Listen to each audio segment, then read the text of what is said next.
Alright, yo, what's poppin'? I'm back. But DJ, you said you were done YouTube. You quit. Mario, why are you back? Oh my gosh. I woke up today and decided I wanted to be a YouTuber. That's that. I felt like putting out a video for y'all. Anyways, so I'm about to just get right into it. Today's video is about to be a quick story time. There was a little shooting. There was a little pop. Pop, pop, pop. What's up? Get your mans. Alright. At last year's Toronto Raptors parade, which your boy was involved in, because if you know my life, you just know I'm in the mix like that, you feel me? Look, what's a demon to a goblin? I was trapping, I was robbing. Every villain got a problem. Facts. Look, every hero got a Gotham. Every child need a father.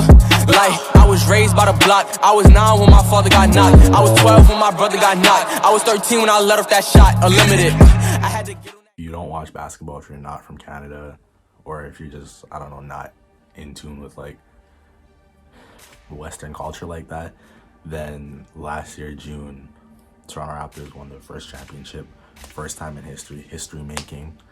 Brought a chip back to the city, very big, very monumental. And again, if you're not familiar with how this goes, you want a chip, you bring a parade to the city, everyone pops out. So because this is the first time that the city won, like just did something like this, everybody popped out for the parade. Like I'm talking everybody. They were saying like at least like 2 million people were at this parade, which is mad. Like I couldn't, if you were there that day, you couldn't, like no text was getting through, no call was getting through. You had to be on Wi-Fi because just the traffic from all the cell phones made it impossible to talk to anybody. So anyways, right, so this day last year I pull up with my boy David, and I pull up with my friend Mel, and then she brings 2 of her friends, Adri, and I think the other one's name was Keisha, right? And get into the whole day. But basically we link up at around the middle of the day. We link up with them and we're just hanging out, we're watching the parade, whatever. And again, because the parade is so hectic, we got separated, right? And all of us, like there was a point where I was by myself, and you know, I ended up finding David again, and then Mel said she ended up being at, if you guys are not familiar with the parade and how it went, when I linked up with David, me and him were at Nathan Phillips Square, which is where the parade itself was taking place, like the stage and everything, and they said they ended up at Eaton Center. If you're not from Toronto, there's like maybe a couple blocks in between each other, right? So we're like, all right, we finna meet at Eaton Center, whatever. Now again, because there was a lot of people here, like I'm talking like people's bodies were touching, like you couldn't pass by. Like if you like to get by, you literally have to be like, yo, move, and like literally divide the seat and tell people to move out the way. And I'm not a mean person, right? I'm very nice. I don't like telling people to move, but yo, you gotta do what you gotta do. I don't even like crowds anymore. Like when I was younger, I used to really like being in the mix, you feel me? But as I got older, I don't want nobody near me. I don't want anyone, like y'all see this quarantine stuff with the social distancing and the 6 feet apart. I don't like social distancing in itself, but that 6 feet rule, your boy's kind of rocking with it, you feel me? Because I didn't like people behind me in lines anyway, breathing up on me.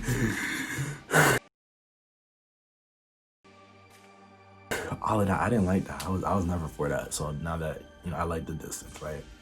And the older I get, I just don't like crowds. Yeah, so we're trying to walk through, and because there's so many people, you literally have to, like, if this is a stage, we're all the way at the back, and there's so many people that, let's say there's a stage, there's a park, there's a street, and then there's a building here, you have to walk against the building because there were so many people. And when I tell you, you literally had to push through people, yo, it was insane. I got through a block of pushing through people, and at this point, I'm getting like y'all said, I hate crowds, so I'm tired of pushing through people. I'm tired of, I'm just not messing with it. So if y'all never been to Toronto basically has like this underground aspect to it where they built, it's basically like an underground city. They got a mall, they got subways, they got stores, everything, and layers and layers of, yeah, so there's a whole underground component to Toronto. So if you wanted to get from one end to the other end, you can literally travel underground. If you know like Yeah, if you know where you're going, you travel from one end to the other end. So we get tired of walking surface level. So I tell David, like, all right, yo, 2-2s, bro. Like, we're walking underground. Like, I'm not doing this no more. I'm not pushing against people. So we take the stairs, take the next stairs that we see to go underground, and we get through one set of doors, right? And then we meet this, like, I don't know, this divider where there's a door here, there's a door here, and then there's a maintenance man standing in between the doors. And we're about to walk, and he stops us. He's like, nah, y'all can't pass through. And I'm like, yo, what do you mean? And he's like, yo, we're doing service on the subways. And I'm like, okay, cool.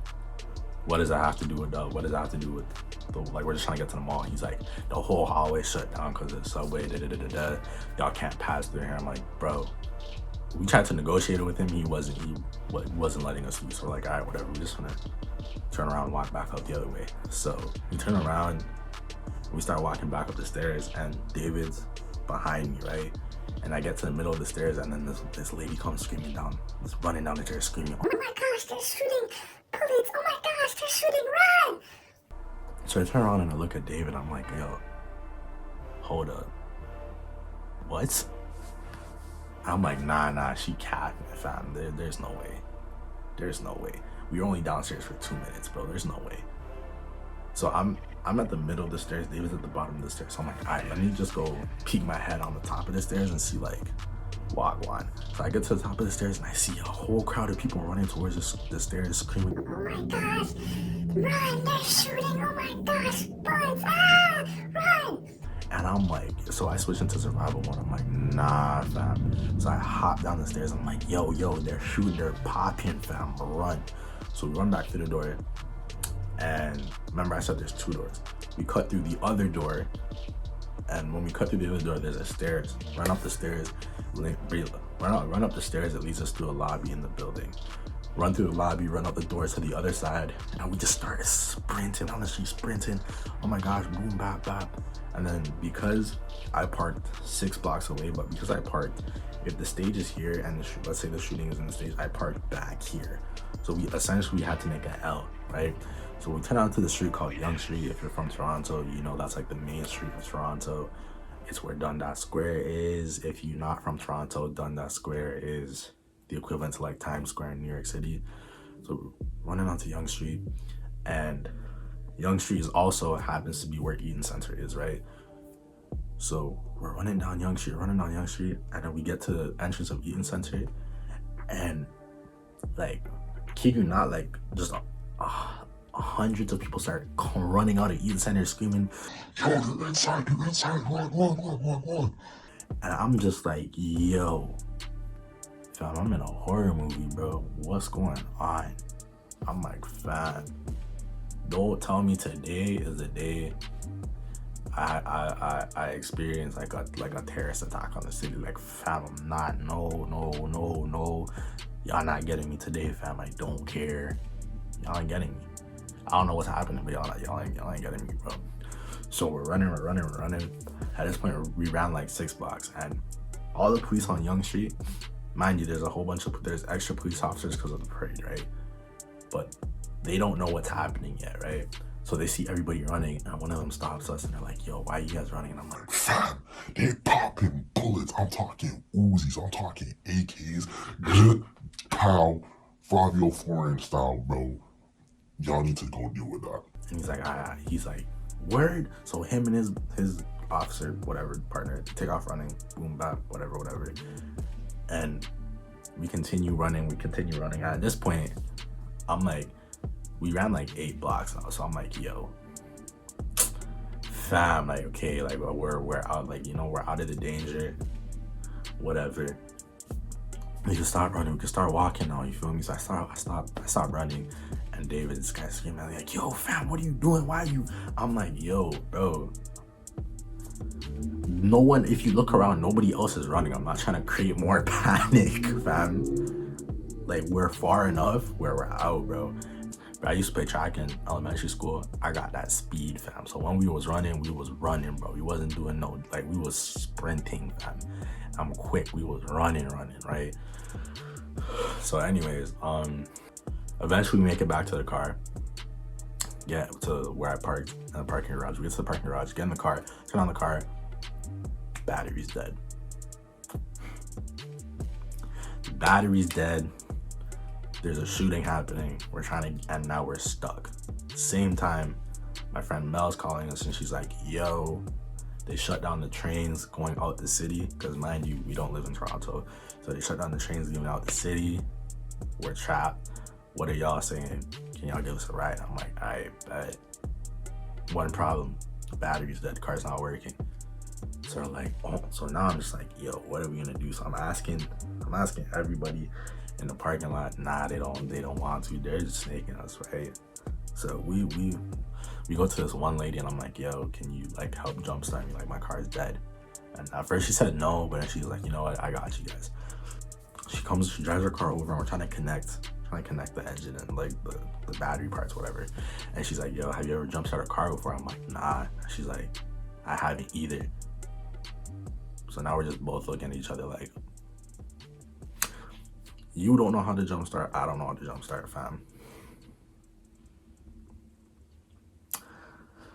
All right, I'm out stuff. Yeah, so anyways, we literally just, this is the good thing about being in 2020 and the internet and having data. We literally just YouTubed it, found a video, figured out on the spot how to jumpstart the car.